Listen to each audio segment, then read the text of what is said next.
Hello friends, welcome back to my YouTube channel Sangeeta dot Rinku ji में आप सभी का फिर से एक बार स्वागत है। और आज मैं फिर से आप सभी के बीच एक नई और सच्ची घटना के साथ हाजिर हूँ। तो फ्रेंड्स, आज की कहानी शुरू करें उससे पहले अगर आप हमारे चैनल पर नए हैं तो प्लीज़ हमारे चैनल को सब्सक्राइब कर दीजिए और वीडियो पसंद आए तो लाइक कमेंट जरूर कीजिएगा। तो फ्रेंड्स, आज की कहानी शुरू होती है उत्तर प्रदेश का एक जिला लगता है झांसी, और यहीं का एक जगह एक मोहल्ला है बड़ा गाँव गेट बाहर, जिसमें एक लड़का रहता है जिसका नाम नीरज विश्वकर्मा है और एक लड़की जिसका नाम ऋचा सोनी। और यह कहानी शुरू होती है साल 2018 से। साल 2018 में इन दोनों की पहली मुलाकात होती है, जो कि ऋचा सोनी जो है वह पढ़ने में अच्छी खासी थी और वह एक कॉलेज की स्टूडेंट थी। जैसे ही ऋचा अपने पढ़ने के सिलसिले में ट्यूशन्स के लिए आया जाया करती थी, तभी उसकी मुलाकात इस लड़के से होती है जिसका नाम नीरज विश्वकर्मा है। इन दोनों की रास्ते में मुलाकात होती है, यहाँ तक कि आमने सामने मुलाकात होने के बाद यह दोनों एक दूसरे को देखते भी हैं। यही सब सिलसिला 1-2 दिन तक चलता है, लेकिन देखते देखते यह ऋचा सोनी और नीरज विश्वकर्मा यह दोनों कब एक दूसरे को पसंद करने लगते हैं और इन दोनों की बातचीत भी आपस में होने लगती है। फिर इन दोनों की बातचीत धीरे धीरे दोस्ती में बदल जाती है और दोस्ती कब प्यार में बदल जाती है इसका इन दोनों को भी पता नहीं चलता है। तब इन दोनों के बीच जो है दोस्ती बदल कर प्यार, और प्यार के बाद इन दोनों ने इतना आगे तक का फैसला कर लिया था कि इन दोनों ने अपने घर वालों को यह बात बताई कि यह दोनों जो है शादी करना चाहते हैं। जैसे ही नीरज विश्वकर्मा अपने घर वालों को यह बात बताता है कि लड़की ऋचा से वह काफ़ी ज़्यादा प्यार करता है और उसी से शादी करना चाहता है, लेकिन नीरज के घर वाले इस बात के लिए तैयार नहीं होते हैं, क्योंकि वह लोग नहीं चाहते हैं कि यह अपनी मर्ज़ी से शादी करे। उधर ऋचा भी अपने घर वालों को जब यह बात बताती है, उसके घर वाले भी यह बात सुनने के बाद साफ साफ इनकार कर देते हैं, क्योंकि उन लोगों को लगता है उनकी लड़की या ऋचा जो थी यह पढ़ने में काफ़ी ज़्यादा अच्छी थी और काफ़ी तेज़ थी, लेकिन यह लड़का जो था यह एक कारपेंटर का काम करता था, यानी बढ़ई का। यह दिन भर काम करके 400-500 रुपया कमा लेता था, इसलिए ऋचा के घर वाले जो है इस बात से साफ इनकार कर देते हैं। लेकिन इन दोनों के बीच जो प्रेम था इतने दिनों से, आखिर यह लोग एक दूसरे के साथ जीने कस्में खा लेते हैं, लेकिन यह लोग अपने घर वालों के बात से काफ़ी ज़्यादा उदास हो गए थे। इन लोगों को लेकिन यह बात पता हो गया था कि इन दोनों के घर वाले जो हैं इन लोगों को कभी मिलने नहीं देंगे, और कहीं ना कहीं ऋचा सोनी जो थी यह सोचती थी कि उसकी शादी अगर किसी दूसरे से हो जाएगी तो वह खुश नहीं रहेगी। यह दोनों एक दूसरे के साथ ही रहना चाहते थे, इसलिए धीरे धीरे वक्त गुजरता गया और जैसे ही कुछ साल बीत गए, साल 2022 में 6 फरवरी को एक मंदिर लगता है, और अच्छा मंदिर, जिसमें इन दोनों ने जाकर शादी कर ली। इन दोनों के परिवार से, ऋचा और नीरज के परिवार से कुछ लोग ऐसे भी थे जो दोनों परिवार से चाहते थे कि इन लोगों की शादी हो जाए, और कुछ लोग ऐसे भी थे जो नहीं चाहते थे कि इन लोगों की शादी हो जाए। जो लोग चाहते थे वह लोग इस शादी में शामिल होते हैं, और उसी और अच्छा मंदिर में यह लोग जो है काफ़ी धूमधाम से शादी करते हैं। जितने लोग वहाँ पे सेलिब्रिटी के तौर पर आए थे, सब लोगों ने शादी एंजॉय किया और तस्वीरें ली, वीडियो, जो कि आजकल आम बात हो गया है।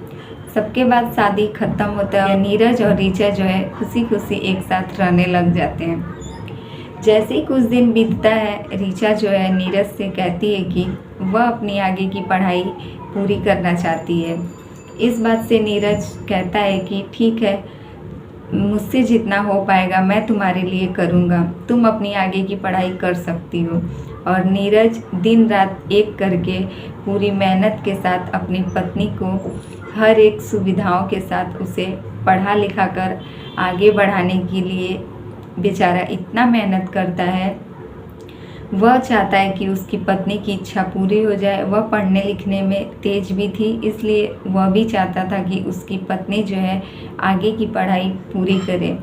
इसलिए यह बेचारा जो है दिन रात मेहनत करता था और घर की सारी सुविधाओं के अलावा भी अपनी पत्नी के लिए उसकी पढ़ाई का अच्छे अच्छे ट्यूशन सेंटर के लिए हर जगह जितने भी पैसे चाहिए थे यह बेचारा नीरज अपनी पत्नी को मौके पर ला कर देता था।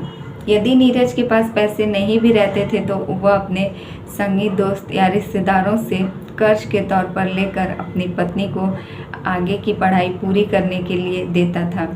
लेकिन जैसे ही साल 2023 आता है, यह देखती है ऋचा कि इस साल लेखपाल का आवेदन जारी करने के लिए आ चुका है। वह अखबारों में पढ़ ली रहती है, तभी ऋचा जो है ये आवेदन पत्र के लिए जो है अप्लाई करती है और वह इसका एग्ज़ाम दे देती है।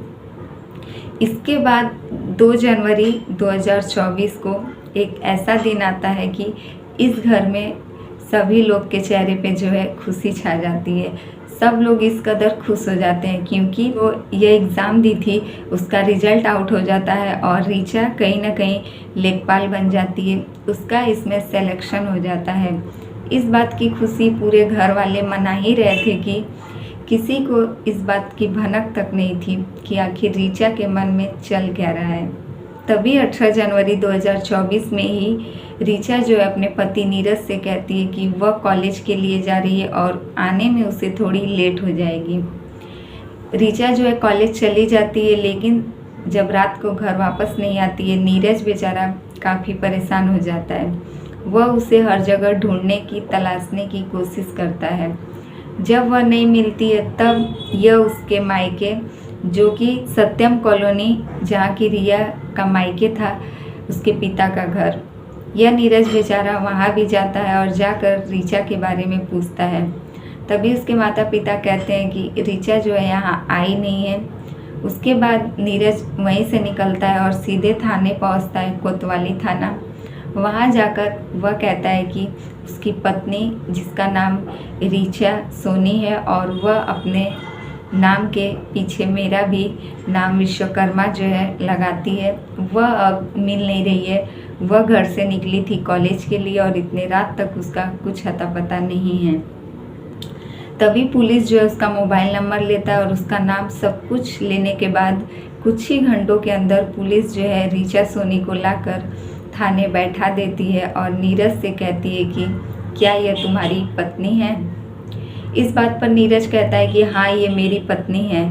लेकिन जब ऋचा से कहा जाता है तब ऋचा कहती है कि मैं इसे नहीं पहचानती और मैं नहीं जानती कि ये आखिर है कौन।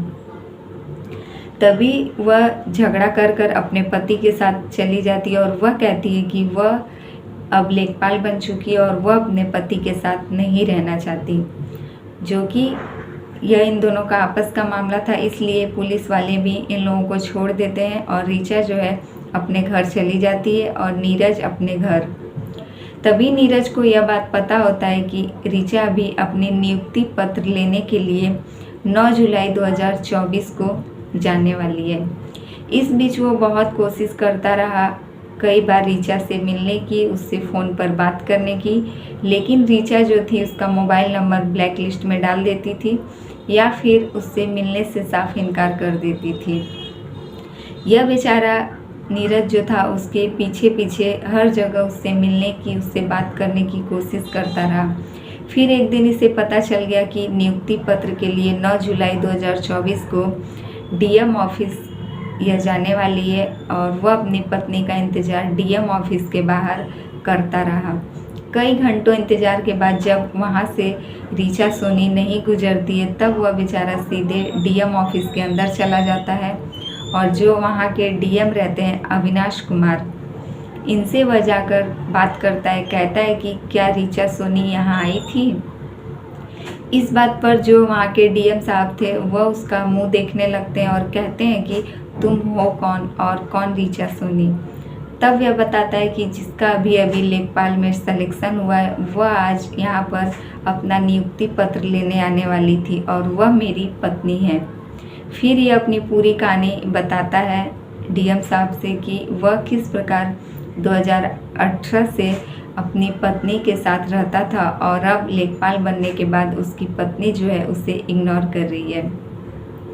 हालांकि इस बात से डीएम साहब भी कुछ नहीं कर सकते थे क्योंकि यह इन दोनों का आपसी मामला था और यह मामला अब कोर्ट तक भी पहुंच चुका था। लेकिन जैसे ही यह बात मीडिया वालों को पता चलता है, यह दोनों की खबर जो है पूरे देश में एक आग की तरफ फैल जाती है और अभी एक चर्चा का विषय इस देश में यह बन चुका है कि क्या आखिर पत्नी को पढ़ाना गलत है। तो फ्रेंड्स, ये रही आज की कहानी अच्छी लगे तो प्लीज़ हमारे वीडियो को लाइक कमेंट ज़रूर कीजिएगा और हमारे चैनल पर नए हैं तो प्लीज़ हमारे चैनल को सब्सक्राइब कर दीजिए। फिर मिलेंगे आपसे ऐसे ही दूसरी सच्ची घटना के साथ। तो फ्रेंड्स, आज की कहानी में आप देख सकते हैं एक लड़की, एक पति पत्नी, जो कि एक बेचारा पति दिन का 400-500 रुपये कमाने वाला बेचारा दिन रात मेहनत मजदूरी करके अपनी पत्नी की ख्वाहिशों को पूरा करने के लिए उसे आगे की पढ़ाई करवाता था। उसे लगता था कि वह खुद तो नहीं पढ़ सका, लेकिन उसकी पत्नी की इच्छा थी कि वह आगे की पढ़ाई पूरी करे।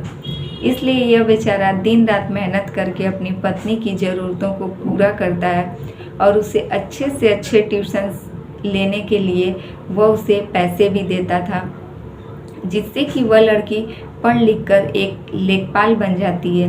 लेकिन वह लेखपाल बनते ही उसका रवैया बदल जाता है और वह अपने उस कारपेंटर पति के साथ रहने में शर्म करती है। यही सब अगर एक पति के साथ होता और पति अपनी पत्नी को छोड़ देता तो कहीं ना कहीं सब लोगों को अफसोस होता, क्योंकि वह एक महिला रहती, वह एक लड़की रहती।